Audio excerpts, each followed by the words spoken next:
신약성경 히브리서 11장 20절에서 22절 말씀 제가 읽습니다. 믿음으로 이삭은 장차 있을 일에 대하여 야곱과 에서에게 축복하였으며 믿음으로 야곱은 죽을 때 요셉의 각 아들에게 축복하고 그 지팡이 머리에 의지하여 경배하였으며 믿음으로 요셉은 임종시에 이스라엘 자손들이 떠날 것을 말하고 또 자기 뼈를 위하여 명하였으며 아멘. 특별 새벽 예배 마지막 날입니다. 나를 말씀 주제는 축복하랍니다. 우리 하나님 우리 모두를 복 주시기를 원합니다. 실제로 하나님의 온 우주와 만물을 창조하실 때에 삼라만상 인간을 포함해 모든 것들을 복을 주셨습니다. 그러므로 아담과 하와가 살았던 동산은 기쁨의 동산이면서 동시에 축복의 동산입니다. 불행하게도 아담과 하와가 하나님 말씀에 불순종함으로 이 축복의 동산에서 쫓겨났습니다. 이후 전개된 인간의 역사는 낙원을 잃은 신락원의 역사입니다. 그리고 인간의 신락원의 역사 속에 하나님께서 복받은 존재가 그렇게 살아가는 하나님이 결코 간과할 수 없기 때문에 개입하십니다. 인간으로 하여금 잃어버린 낙원으로 돌아오게 하려고 하나님께서 구원의 대하드라마를 펼쳐가시기 위함입니다. 예수 그리스도를 땅에 보내심으로 하나님이 구원의 대하드라마가 완성이 되고 그것을 누리는 것은 먼 훗날이지만 완성을 시키십니다. 이 구원의 대드라마를 위해서 하나님께서 한 사람을 부르십니다. 아브라함입니다. 하나님 아브라함을 부르시며 이렇게 말씀하셨어요. 너는 복이 될지라. 이 아브라함의 복을 그 아들 이삭이, 이삭의 복을 그 아들 야곱이, 야곱의 복을 그 아들 요셉이 이어갑니다. 이 아침 이삭, 야곱 그리고 요셉 이 세 사람의 인생을 살펴보면서 은혜를 나누기를 원합니다. 이 세 사람 이야기를 다루고 있는 히브리서 11장을 우리는 믿음장이라고 부릅니다. 이 세 사람만 등장한 게 아니라 수많은 인물들이 이 히브리서 11장에 등장을 합니다. 이들을 설명하는 키워드가 계속 반복적으로 나옵니다. 바로 믿음. 각기 다른 시대를 살았던 인물들입니다. 하나님 앞에서 자신의 믿음을 평생 지키며 살아갔기에 믿음으로 그들을 설명합니다. 하나님 이들을 축복하셨습니다. 그리고 이들은 다른 사람들을 축복했습니다. 그렇습니다. 믿음으로 사는 사람을 하나님이 축복하십니다. 믿음으로 사는 사람은 남을 축복하고 세상을 축복합니다. 이삭, 야곱 그리고 요셉의 인생이 구체적으로 나와 있는 성경 창세기 말씀을 또 병행 구절로 하면서 오늘 말씀을 한번 들여다봅니다. 이들 모두에게 먼저 하나 예외 없이 공통점이 하나 있어요. 바로 미래지향적인 삶을 살았다는 겁니다. 이에 대해 히브리서 11장 1절에서 이렇게 설명합니다. 믿음은 바라는 것들의 실상이요 보이지 않는 것들의 증거니 선진들이 이로써 증거를 얻었느니라. 바라는 것들, 보이지 않는 것들, 먼 미래의 것들이죠. 이것이 믿음의 선배들이 살아간 삶의 자취라는 말입니다. 다시 한번 정리하면 하나님은 믿음의 사람들을 축복합니다. 믿음의 사람들은 다른 사람을 축복합니다. 믿음의 사람들은 미래를 바라보고 저 멀 끝에 있는 종말을 바라보고 살아갑니다. 고로 오늘 당장 무슨 일이 나든 결코 휩쓸리거나 동요되지 않습니다. 먼저 이삭에 대해서 오늘 본문 20절에 이렇게 말해줍니다. 믿음으로 이삭은 장차 있을 일에 대해 야곱과 에서에게 축복하였다고 되어 있습니다. 이삭, 아브라함의 외아들입니다. 100세 얻은 외아들입니다. 참으로 어렵고 힘든 우여곡절 끝에 낳은 아들이란 말이에요. 이 이삭이 아브라함의 복을 받을 척자라고 성경은 분명하게 증거합니다. 창세기 26장 3절로 4절입니다. 내가 너와 함께 있어 내게 복을 주고 내가 이 모든 땅을 너와 내 자손에게 주리라. 내가 내 아버지 아브라함에게 맹세한 것을 이루어 내 자손을 하늘의 별과 같이 번성하게 하며 이 모든 땅을 내 자손에게 주리니 내 자손으로 말미암아 천하 만민이 복을 받으리라. 여기서 말한 땅이란 가나안 땅을 가리킵니다. 수백 년 후에 이루어질 일을 말씀하시는 거거든요. 아브라함보다는 이삭이 좀 더 가까이 갔죠. 젊으니까, 아들이니까. 그렇지만 여전히 아득합니다. 여기서 한 가지를 분명히 우리가 이해하고 또 깨닫고 넘어가야 됩니다. 즉 약속의 선포가 있는 시점과 약속이 성취되는 그 시점과는 시간과 모든 상황에 갭이 들어 있습니다. 뭐 짧은 시간이 없는 대체로 상당히 멉니다. 이것을 이렇게 불러요. 전문적인 용어로 약속과 성취 사이에 있는 긴장 관계라 그렇게 부릅니다. 우리는 무엇을 약속했으면 당장 내놔라. 뭐가 이루어져야 속이 풀리고 이렇게 안심하는 그런 경향이 있거든요. 멀리 못 보니까, 사람이다 보니까. 그래서 우리는 쉽게 미혹되고 유혹에 빠지는 겁니다. 기도와 응답도 늘 이런 긴장 관계에 있습니다. 기도를 하면 당장 응답이 떨어져야 되는데 이게 안 될 때가 참 많거든요. 이미 거기는 가 있고 하나님은 거기에 예정돼 있고 이미 이루어 놓고 계시는데 우리만 못 볼 뿐입니다. 그래서 정말 복을 받으려면 여러분 느긋하게 기다리는 마음이 정말 필요합니다. 기도 응답도 마찬가지입니다. 그러므로 이 기다림의 시간 동안 좀 더 하나님께 집중하고 내가 마땅히 할 일에 더욱 충성하면 됩니다. 하나님으로부터 아버지 아브라함의 약속을 다시 분명하게 확답받은 이삭이 바로 이 기다림 속에서 기다리다가 그도 인생을 끝마치게 됩니다. 그리고 장남인 에서를 가까이 불러요. 이렇게 말합니다. 창세기 27장 2절로 4절 말씀이에요. 내가 이제 늙어 어느 날 죽을지 알지 못한다.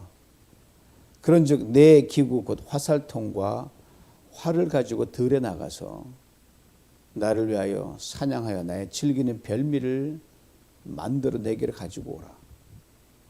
내가 먹고 죽기 전에 내 마음껏 너한테 축복하겠다. 이렇게 말합니다. 자, 이후 어떤 일이 벌어집니까? 참으로 이해될 수 없는 황당한 일이 벌어지거든요. 어머니 리브가가 그 동생 야곱을 불러내서 에서가 사냥 나간 틈을 타가지고 야곱이 에서를 변장하게 만듭니다. 그리고 리브가 만들어준 별미를 만듭니다. 남편 식성은 누구보다 잘 알지 않습니까? 그리고 이삭에게로 들어가게 합니다. 이삭은 이미 노년이 이랬기 때문에 앞을 잘 보지 못합니다. 눈뜬 장님이나 다름이 없어요.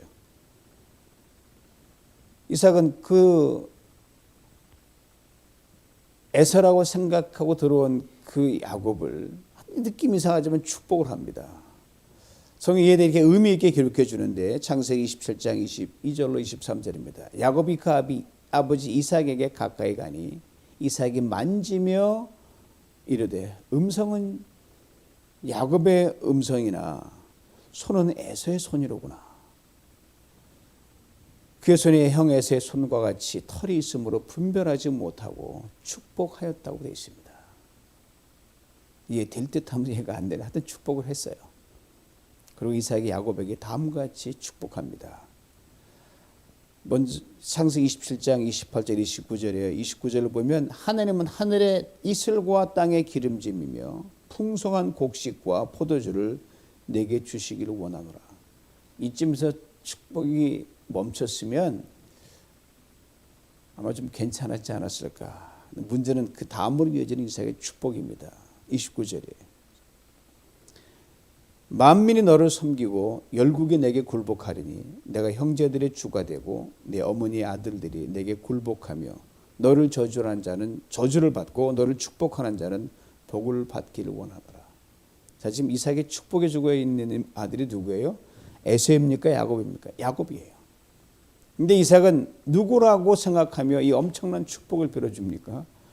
에서라고 생각하고 이렇게 축복을 빌어주는 거예요. 그런데 야곱이 다 축복을 받고 나간 후에 얼마 안 돼서 진짜 에서가 아버지 이삭의 방으로 별미를 만들어 가지고 들어옵니다. 이걸 어떻게 합니까? 성경이 이때 이삭이 얼마나 황급했는지에 대해 이렇게 말합니다. 이삭이 심히 크게 떨며 이르되 그러면 사냥한 고기를 내게 가져온 자가 누구냐? 내가 오기 전에 내가 다 먹고 그를 위하여 축복했은즉 그 반드시 복을 받을 것이니라. 심히 떨었다고 했습니다. 야곱에게 속은 것이 분해서 그런 겁니까? 물론 그런 것도 분명히 있었으리라고 봅니다. 야곱에게 빌어진 복을 취소하고 원래 받을 에서의 복을 주면 되잖아요. 그런데 이미 빌어진 그 축복, 야곱이 가져간 축복을 반드시 복을 받을 것이라고 이 이삭이 단언하는 이유가 뭡니까? 바로 에서와 야곱 이 쌍둥이 형제에 대해서 하나님 하신 말씀 때문에 그렇습니다. 이삭의 아내 리브가가 아이 없이 오랫동안 지났거든요. 그래서 간절히 기도한 끝에 리브가 임신을 하여 아이를 낳게 되는데 그 안에 쌍둥이가 들어있는 겁니다. 뱃속에 쌍둥이가 싸고 난리가 나네요. 이걸로 하나님께 리브가 기도하다 하나님 이렇게 말씀하십니다.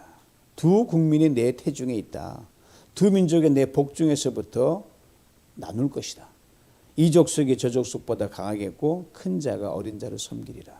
즉 동생이 형보다 더 크게 될 것이고 형이 동생을 섬길 거라 그렇게 말하고 있는 거예요. 하나님의 섭리적 간섭입니다. 뭐 오랫동안 신앙생활했지만 전 다 이해할 수 없어요. 그래서 많은 신학적 해석들이 분분합니다. 소화가 다 될 수 없습니다. 하나님의 기쁜 뜻 어찌할 수 있습니까? 결과로 설명할 수도 없습니다. 이삭도 평생 이 말씀을 받아들일 수가 없었어요. 결국은 인간의 방법과 육신합의 심정으로 에서에게 명령해서 복을 주려고 했기 때문입니다. 하나님 이걸 막으신 거예요. 그리고 결과적으로 하나님의 말씀대로 야곱을 축복하게 됐습니다. 그 당시엔 부족 국가에서는 아버지가 아들에게 축복을 행사하면 절대권이 부여졌기 때문에 취소할 수가 없습니다. 인간적인 관점에서 에서는 참으로 억울하고 분통이 터질 노릇입니다. 그러나 하나님의 뜻대로 야곱이 축복을 받았습니다. 많은 궁금증을 자아낸 부분에 한 가지는 분명합니다. 하나님은 축복을 명하셨고 마지막 순간에 이삭은 야곱을 외삼촌 집으로 떠나보내면서 비로소 다음과 같이 믿음의 축복을 빌어줍니다. 창세기 28장 3절로 4절입니다. 전능하신 하나님이 내게 복을 주시어 내가 생육하고 번성하게 하여 내가 여러 족속을 이루게 하시고 아브라함에게 허락하신 복을 내게 주시되 너와 함께 또 너와 더불어 내 자손에게도 주사 하나님이 아브라함에게 주신 땅 곧 내가 거류하는 땅을 내가 차지하게 하시기를 원하노라. 여기서 우리는 축복의 또 다른 중요한 기준을 보게 됩니다. 내 방식대로 축복하는 것이 아니라 하나님의 방식대로 축복하는 것이란 말입니다. 그리고 하나님의 축복의 방식이처럼 때론 이해할 수 없고 받아들일 수 없을 때가 있습니다. 그럴 때 이것에 믿음으로 순종하여 축복을 빌어 주어야 한다는 사실입니다. 이에 대한 분명한 증거로 앞서 말씀대로 오늘 본문 20절은 이삭에 대해 이렇게 증거해 줍니다. 믿음으로 야곱과 에서에게 축복하였다. 보세요. 야곱을 먼저 축복하고 에서를 나중에 순차적으로 적어 놓은 것도 결코 우연이 아닙니다. 내 기분에 따라 축복을 하고 말고가 아니란 말이에요. 그런 이삭식 축복이 아니라 나와는 상관없이 하나님께 축복하라고 하시기에 믿음으로 축복하는 것이 되어야 한다는 말씀입니다. 이제 야곱을 봅니다. 오늘 본문은 야곱은 이렇게 말씀합니다. 믿음으로 야곱은 죽을 때에 요셉의 각 아들에게 축복하고 그 지팡이 머리에 의지하여 경배하였으며 야곱은 이삭의 또 아들입니다. 그리고 아브라함의 복을 이삭으로부터 이어받았습니다. 즉 약속을 받은 자녀가 된 것이고요. 그 또한 약속과 성취 사이의 긴장 관계가 그에게도 이루어집니다. 물론 할아버지 아브라함보다도 아버지 이삭보다도 먼 약속에 가까이 간 건 맞아요. 그러나 야곱 또한 약속을 멀리서만 바라보고 그의 생을 끝마칠 수밖에 없었습니다. 야곱은 말년에 노쇠하여 병이 들었습니다. 자신의 시간 얼마 남지 않은 것을 안 야곱은 죽기 전에 요셉과 두 아들을 축복하려고 불렀습니다. 아무래도 형들이 팔려서 같은 고생을 하고 애굽에서 숱한 우여곡절 끝에 객지에서 난 두 명의 두 손자들이었기 때문에 각별한 정이 야곱에게 있었습니다. 이미 눈이 그도 어두워져서 누가 누군지 구분이 안 갑니다. 요셉이 자신의 아들 므낫세와 에브라임을 데리고 야곱의 처소로 들어갑니다. 그리고 손주들 하나님의 축복을 받도록 무릎을 꿇리고 거기에 앉힙니다. 그리고 장남인 므낫세의 머리에 야곱의 오른손이 가도록 하고 에브라임 머리에 야곱의 왼손이 가도록 얹어놨습니다. 그런데 야곱이 손의 위치를 바꿔요. 그리고 어긋나게 자신의 오른손을 동생인 에브라임에게 왼손을 형인 므낫세의 머리에 얹어놓습니다. 이걸 본 요셉이 정 기분이 아닌 거예요. 야곱이 눈도 안 보이고 병세가 오래 앉아 있어서 그럴 수 있다 하고 이렇게 말, 아버지 그러시면 안 됩니다. 그래서 잘못 놓여진 야곱의 손을 얼른 원위치로 놓으려고 했는데 야곱이 단호하게 말을 합니다. 창세기 48장 19절입니다. 나도 안다. 내 아들아 나도 안다.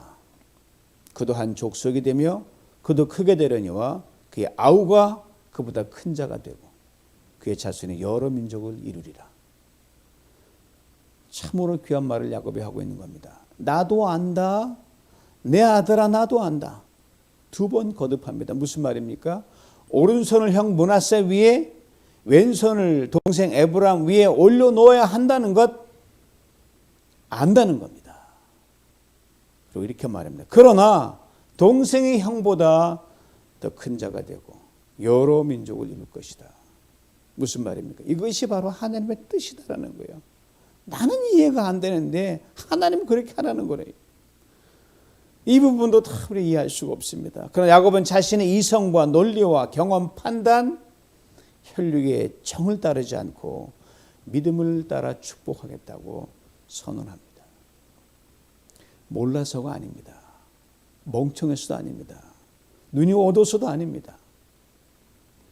자신의 말대로 다 알고 있습니다. 그러나 그보다 더 크고 더 좋고 더 난 하나님의 뜻을 따라 축복을 하겠다는 야곱의 믿음의 고백입니다. 우리도 이런 상황에 놓일 때가 분명히 있습니다. 또 앞으로 있을 것입니다.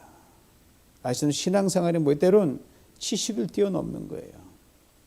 경험으로도 설명이 안 되고 논리로도 안 되고 이 계산이 안 맞아요. 그런 생각을 뛰어넘는 게 신앙입니다. 그리고 하나님께서 우리 심령 깊은 가운데서 들려주시는 작지만 아주 선명하고 확실한 성령의 음성에 집중하고 믿음으로 반응하는 겁니다. 상당수가 뒤집어서 해놓고 된 걸 갖다 맞추는 경향이 굉장히 있는 것이 우리의 한계입니다. 그러므로 먼저 우리는 많이 기도하는 사람이 되어야 할 줄 압니다. 그리고 하나님 내가 먼저 무엇을 하기를 정말 원하시는지 깊이 묻고 또 물어야 됩니다. 하나님께서 우리에게 주시고자 하는 축복은요, 때로 우리가 생각하는 차원과는 전혀 다른 차원으로 전개가 됩니다. 특별히 개인과 가정의 일을 넘어 교회라는 공동체, 나라와 민족을 위한 축복은 더더욱 그렇습니다. 담대히 하나님을 더 크고 분명한 섭리와 순종하면서 믿음으로 축복을 선포하고 나가는 것이 가장 우선적이고 가장 최선입니다. 그러기에 앞서 말씀드린 대로 오늘 보면 21절은 이렇게 분명히 말합니다. 믿음으로 야곱은 죽을 때에 요셉의 아들들에게 축복하고, 이제 남은 한 사람 요셉을 봅니다. 아브라함의 약속이 이삭으로, 야곱으로, 요셉으로 이어집니다. 오늘 본문이 요셉에 대해 어떻게 증거하는지 들여다봅니다. 오늘 본 22절에 믿음으로 요셉은 임종시에 이스라엘 자손들의 떠날 것을 말하고 또 자기 뼈를 위하여 명하였다. 아주 깊은 믿음의 축복이 들어있는 소중한 말씀입니다. 먼저 약속과 성취의 긴장 관계가 요셉에게도 여전히 적용이 됩니다. 요셉은 애굽에서 생을 마감합니다. 그리고 장사까지 다 지내버립니다. 그리고 몇백 년이 흐른 뒤에야 비로소 가나안으로 가기 위한 여정이 시작될 뿐입니다. 증조부 아브라함보다 조부 이삭보다 아버지 야곱보다 훨씬 더 약속에 가까이 다가간 요셉이었습니다. 하지만 그 또한 멀리서 그 약속이 이루어지는 것을 믿음의 눈으로 바라보면서 그 나그네 인생의 마침표를 찍습니다. 이런 그가 오늘 본문에서 아주 특별한 부탁 두 가지를 남기고 죽습니다. 하나는 형제들에게 애굽을 떠나라는 겁니다. 다른 하나는 애굽을 떠날 때 자기 뼈를 가지고 가라는 겁니다. 앞에 건 이해가 좀 돼요. 애굽을 떠나라니까. 근데 뒷부분은 이해가 안 돼요. 요셉의 경우는 아주 지체가 높았던 사람이었거든요. 애굽왕 바로 요셉을 이렇게 심지어 말을 했거든요. 내가 너보다 낮고 높은 것이 이 보좌 하나뿐이다. 이렇게 말할 정도로 애굽의 지존에 위치했던 게 요셉이었습니다. 애굽에 묻히는 게 당연했습니다. 그러나 요셉은 굳이 자신의 유해를 가지고 애굽을 떠날 것을 유언으로 남깁니다. 이에 대해 성경은 창세기 50장 25절 이렇게 증거합니다. 하나님이 반드시 당신들을 돌보시리니 당신들은 여기서 내 해골을 메고 올라가겠다 하라. 반드시라고 했습니다. 뭐 상황이 되면이 아니라 꼭 그렇게 하라는 거예요. 자신의 인생의 최고의 황금기를 보냈던 애굽 땅보다 거기 묻혔으면 엄청난 기념탑 안에 세워졌을 것 같아요. 애굽 땅보다 추후 가게 될 가나안 땅이 어떨지는 요셉은 전혀 모르고 있습니다. 훨씬 좋다는 보장도 없습니다. 아니 그것은 지금 요셉의 관심사가 아닙니다. 지금 죽는 그 순간에 요셉은 오로지 이스라엘 공동체만 먼저 생각합니다. 앞내를 생각합니다. 내 무덤이 어디에 있느냐가 더 좋으냐 나쁘냐 이것은 요셉에게 관심사가 아니었습니다. 내게 이득이냐 손해도 중요하지 않습니다. 오히려 자기 유해가 훗날 가나안으로 옮겨지는 그 모습을 보고 진정한 소망이 아주 오래전 하나님께서 손주 아브라함한테 약속하신 그 축복성이 있다는 것을 기억하면서 믿음의 공동체가 흔들림 없이 든든히 서가기를 요셉은 그 죽는 순간에 바라보고 그렇게 축복을 했습니다. 믿음으로 자기 죽음을 공동체가 하나님의 축복을 받을 수 있는 도구로 요셉은 삼았습니다. 그러기 요셉의 이 마지막 유언은 믿음으로 자신의 죽음을 축복하는 것이요. 하나님의 약속이 죽음으로 끝나는 것이 아니라 죽음 넘어 영원한 생명으로 이어지는 진정한 축복이 된 것입니다. 그래서 이 사사란 믿음이 그토록 귀한 것으로 오가는 세대에 회자되고 있는 겁니다. 이삭, 야곱, 요셉 말씀대로 이들의 믿음의 축복을 속전에 다 이해할 수 없습니다. 그러나 적어도 이들의 믿음을 통해서 우리 다음과 같은 몇 가지 귀한 깨달음을 얻을 수 있습니다. 이 깨달음은 다음과 같은 물음에 대한 반응이라고 볼 수 있습니다. 왜 하나님께서 그 많은 갈등을 초래하면서까지 동생을 축복하셨을까? 동생을 축복하셨다는 것은 작은 자를 축복하라는 하나님의 강한 메시지를 담고 있습니다. 요셉이 죽음을 축복한 것은 높은 자가 낮은 자를 축복하라는 것이고 섬기라는 하나님의 강한 메시지를 담고 있습니다. 우리 권사님 기도할 때 종이 되어 섬겨 사랑하라는 것이 이렇게 정확한 메시지거든요. 바로 아담과 하와가 그런데 무너졌거든요. 바로 저들이 하나님처럼 되고자 하는 교만과 욕망이 그들을 그렇게 낙원을 잃어버리게 만들었습니다. 하나님의 축복의 대원칙은요. 창조 때부터 지금까지 한결같습니다.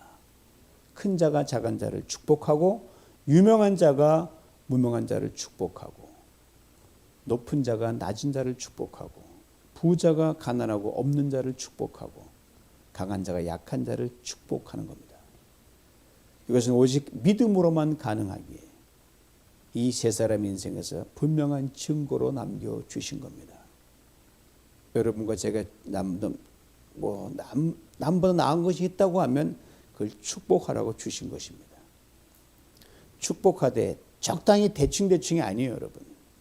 이삭이 야곱을 축복하려고 할 때 말한 것처럼 마음껏 축복하는 겁니다. 바로 마음껏 축복하는 원조가 바로 예수 그리스도의 주님이십니다. 가장 높은 자로 가장 낮은 우리를 축복하셨기 때문입니다. 이 주님께서 여러분과 저에게 2022년 새해를 선물로 주셨습니다. 정말로 2022년 한 해 동안 먼저 우리를 성도로 불러 세우신 리브전 공동체를 진정으로 축복하는 여러분과 우리 모두가 될 수 있기를 간절히 원합니다. 야곱의 고백처럼 내가 아는 방식이 아니라 하나님 원하시는 방식과 차원으로 그리고 마음껏 그렇게 축복하는 겁니다. 그리고 가까이 눈에 보이는 형제 자매, 친척, 친구, 동료를 그렇게 축복할 수 있길 원합니다.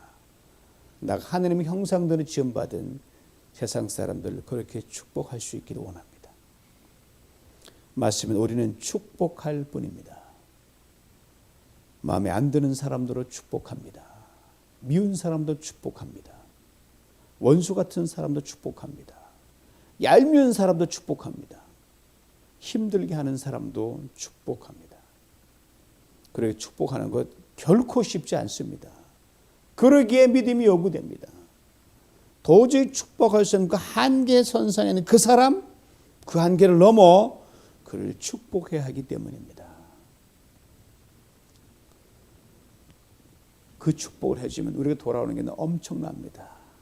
그쪽 축복받을 그릇이 준비가 안 됐다. 그 축복 내게 더블로 내게 튀어옵니다. 이를 위해 특별 새벽 주제 말씀을 다시 한번 가져옵니다. 할 수 있거든이 무슨 말이냐? 믿는 자에게는 능치 못할 일이 없느니라. 이 말씀 오늘 말씀에 적용합니다. 할 수 있거든이 무슨 말이냐? 축복하는 자에게는 능치 못할 일이 없느니라. 그렇습니다. 축복하는 자에게 하나님은 무슨 일이든 다 행하실 수 있습니다. 축복하면 내 손에 빠져가는 것이 아니라 하나님은 축복에 몇 배로 갚아서 또 돌려주고 또 축복하고, 이게 축복의 선순환입니다. 축복하라. 특별 새벽 예배 마지막 시간에 우리를 향한 주님의 명령입니다. 이 말씀에 무조건 순종으로 나가는 우리가 모두가 될 수 있기를 원합니다. 누구를 만나든 어떤 상황에 처하든 오직 축복할 자로 살아가기를 주님은 원하십니다. 하나님께서 여러분과 저를 위해 참으로 놀랍고 기이한 일을 시마다 때마다 행하실 줄 믿습니다. 2020년 한 해가 우리 모두에게 아브라함의 복의 계보를 이어가는 진정한 축복의 한 해가 될 수 있기를 원하고 또 그렇게 믿습니다. 이 은혜를 개인과 가정 그리고 리브전 공동체가 풍성히 받아 누리시길 주님의 이름으로 축원합니다. 기도합니다. 하나님 아버지, 성령에게 분명히 말하고 있습니다. 축복하라. 예수 그리스도께서 우리를 위하여 저주를 받은 바 되사 율법과 사망의 저주에서 속량하시고 해방시킨 그것을 이 시간 기억합니다. 우리가 저주받을 자가 아니라 축복받을 자요, 우리가 저주할 자가 아니라 축복할 자라 이미 말씀하셨사오니 이 말씀을 예수 안에서 이루어내고 축복해 나가는, 그래 진정한 축복의 원년으로 삼는 이 복된 한 해가 되게 만들어 주시옵소서. 예수님의 이름으로 기도하옵나이다. 아멘.